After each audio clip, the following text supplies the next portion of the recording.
These days, a lot of D&D players have voiced a ton of interest in other tabletop RPGs. Some folks are just getting burnt out on 5e as a system, others are tired of Wizards of the Coast shenanigans, and still others are just hearing about all the cool systems that people are talking about and thinking they sound kinda neat. And some, not all, but some of these people are still looking for that high fantasy adventure that we get from D&D. But it can be a challenge to dive into a new system and try to figure out what kind of character you want to play. Thankfully, the folks at Mystic Dragon Games have created Forged in Shadows, a zero-level adventure designed to guide players to figure out what kind of character they want to play in your game. And because it's system neutral, you can use it to create characters for a 5e game or for any other system. The goal isn't to give you stats, but to give you guidance on what kind of character you enjoy playing in a high fantasy RPG, and to use randomization to take some daunting choices off your hands. And Mystic Dragon Games has been kind enough to sponsor this video so I can check out this product and show you how it can offer guidance for your players before they create their characters, no matter what fantasy system you're using. Thanks again to Mystic Dragon Games for sponsoring this video. I'm especially glad that I can help shine a light on an independent publisher right now. Forged in Shadows uses its own game system, not tied to any specific RPG. The goal was to create a zero-level adventure that would help you develop a character divorced from the specific rules of any other game. Like most adventures, this does need to be run by a GM, but it's structured so it can easily be run for 1 to 6 players. This adventure uses a percentile system where you roll beneath target numbers using percentile dice. You can raise the target number using your character's skills that you acquire or discover throughout the game. The goal is to allow players to flesh out the kinds of things they want their characters to be good at. Throughout the adventure, you make marks on your character sheet based on the skills you chose to roll. As you gain upgrades or boons, you mark those as well, which make you better at certain types of skills as the adventure continues. Once the adventure is over, you can take your character sheet and use it as a jumping-off point for character creation in the system of your choice. The book provides a chart of examples to show how certain choices might line up neatly with some ideal class archetypes from most fantasy role-playing games, but their chart is just an example. Obviously, they can't know the dozens of choices you made as a player during the adventure. This is just meant to offer guidance so that you can see how to take the final results from your character sheet and pick a character class. That's something cool about this book. They don't presume to be able to predict exactly what choices you've made, and they can't assume they know what character you're going to come out of this adventure wanting to play. Heck, there are 4 pages of possible backgrounds that you can use for this adventure, which I know sounds like overkill, but the point of this adventure is that when the story starts, you have nothing but your background. My favorite is the Falconer, which is one of the skilled commoner trades, because your starting equipment is a bird of prey. You also get some skill boosts, but come on, you get a bird of prey. That's not a profession that might have occurred to me for a game of D&D or Pathfinder, but seeing it on a list of backgrounds made me realize, hey, yeah, that's a badass character. Regardless of what class they end up as, being a Falconer would be a huge part of their identity. Having so many options so early on might be daunting to some, but unlike so many other character creation systems, it's really the only choice you need to make so early on. The rest of the choices come up naturally throughout the story. This is something I know that the box set of 4th edition did, where you were guided through character creation by way of an adventure and the decisions made. But while that was more or less a generic D&D adventure with a format that taught you the broad strokes of the classes as you went, this adventure is specifically designed to push the players to make choices. This approach, where you play an entire adventure before knowing your class, would also help a lot with something that drives me crazy in so many RPG campaigns. I hate when players describe their characters simply with their race and class. Elf Wizard, Human Cleric, Leonin Warlock, as if those 2 words are meant to tell me everything I need to know about their character.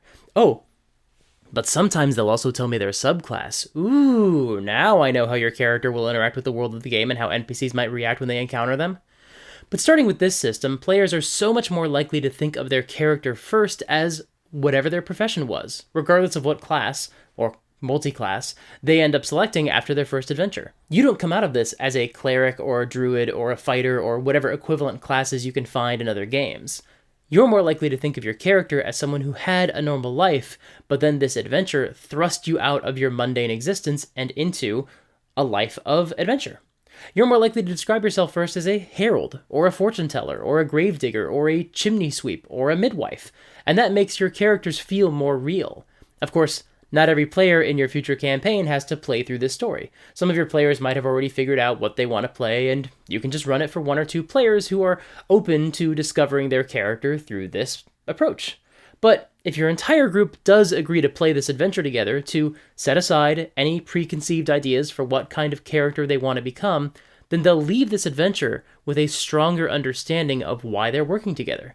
They will have already been through this adventure, been tested, and worked together to solve problems. And so justifying them becoming a party of adventurers becomes a lot easier. The story takes place in a splendid dwarven city, more on that later, and starts at a festival when the players experience a brief supernatural event that impacts them directly.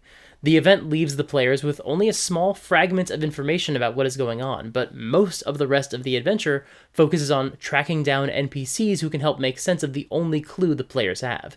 And by asking around, you give the players a chance to see how an RPG works. You put them in the driver's seat and demonstrate that they're in control of what happens in the story. Sure, there are still a few bumpers that the GM has to put up to help guide them toward the prepared content, but that's another really nice thing about this book. There is a ton of guidance for the GM, especially toward running complex scenes with NPCs. The motivations and potential responses of the first NPCs cover 3 pages. Now, I don't necessarily want every RPG adventure to have that level of detail, but for a book that's specifically targeted toward onboarding players and GMs into how tabletop RPGs work, this is invaluable information. And that's especially true for an adventure like this one, where a lot of the story is spent performing social interactions and investigations. There's combat too, of course, but whereas the 4th edition Redbox adventure encouraged players to make choices through combat first and foremost, this adventure puts far more emphasis on social interactions and exploration.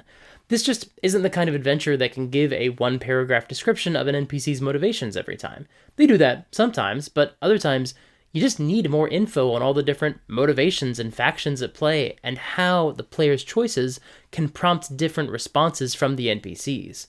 Even the answer to whether or not the player character will have magic or a connection with a higher power is determined by which NPCs or factions they interact with, and how the player's roles go. And I know some players might not like the idea that this decision would be left up to chance, but A, choices you've made up until that point can help make the fact that you have magic powers much more likely, and B, if you don't want to create characters this way, there are tons of other methods at your disposal. If you're playing through Forged in Shadows, you've already agreed that this is how you're going to figure out who your character will be. Forged in Shadows is specifically designed to cultivate an experience. It's meant to bridge the gap between the life you lived in your background and the life as a level 1 adventurer. This is also nice because, in my experience, it's really common for players to put things in their backstory that a level 1 character really couldn't have pulled off, or part of their backstory will hinge on them having the sorts of powers that they aren't going to get until higher levels. When you create characters by using Forged in Shadows, the format of the adventure specifically breaks players of that habit. You don't go into this adventure with the next 20 levels already built in your head. This is a process of discovery. Any magic you get during the story itself is modest, which helps from a balance perspective, but also means that your characters are more likely to line up with whatever game system you go on to play after this adventure. After all, depending on what system you move on to play and what class you land on, you might have a lot of magic, or very little. There's also a great section called Suspense Builders. It's a very short chart in a small section of the adventure, and yet it's the kind of thing that I could totally lift for any game that takes place in a city and has a relatively high amount of social or political intrigue or tension. There's also just a straight-up heist in the middle of this book, which, of course, makes it a lot more likely that at least one of your players might go on to become a rogue or a roguelike character. There's a lot more I could say about how the story promotes different potential character classes, but I'd rather not dive into spoilers here. As I mentioned earlier, the story takes place in a very cool dwarven city, and it also makes multiple direct references to a specific NPC created by Mystic Dragon Games. In fact, it's the same NPC referenced in the lore behind another product they've created, which they also sent to me, the Mobius Deck of Wonders. My instinct is to say that this is their version of the Deck of Many Things, but that's not quite accurate. This is a very cool prop that can be used for all sorts of things, but it also comes with a set of rules that makes this a magic item in your games. Pulling a card from the deck can give one of your players a cool magic item, and then the deck vanishes. And because the creators have added details about how the deck can travel across space, time, and realities, you can have this deck pop up in every one of your campaigns all in a row, and then make repeat appearances as it is discovered in new locations if you wanted. Or you can just use it once, or you can make up new rules about how it works. That's fine too. Because the cards don't have anything printed on them, they aren't irrevocably bound to the specific rules provided in the deck, although I do think the items players can get from this deck seem pretty cool. Of course, in the point in the story where Forged in Shadows takes place, Mobius hasn't completed the entire deck yet, and only one card appears in the adventure, so you don't need to buy this deck to run this adventure. Although honestly, this deck is dope, and while Mobius might not have completed it yet, well, I did say that deck can travel around in time, didn't I? But regardless of whether it makes an appearance in your game, I personally love when publishers create a character and then focus on fleshing out cool details about them across multiple products. And this is easily a character who could go on to play a significant role throughout your campaign.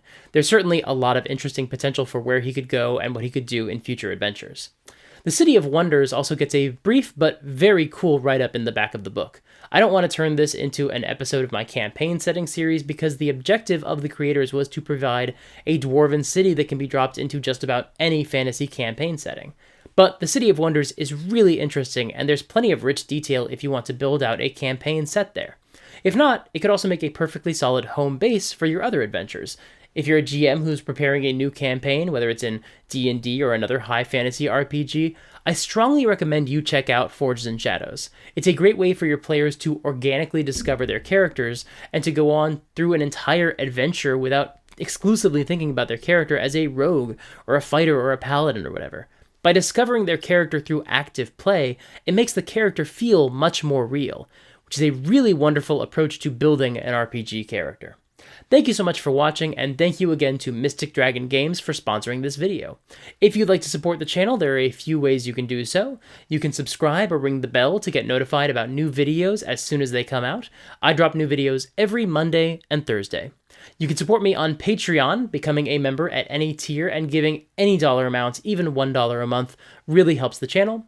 You can join my community on Discord and hang out with other folks who just like these games and want to talk more about them. And you can sign up for my newsletter to get some updates about what I've got going on. I mentioned how the City of Wonders can be dropped into any campaign setting, but if you want to know a little bit more about selecting different campaign settings, check out this video right here. Until next time, play fair and have fun.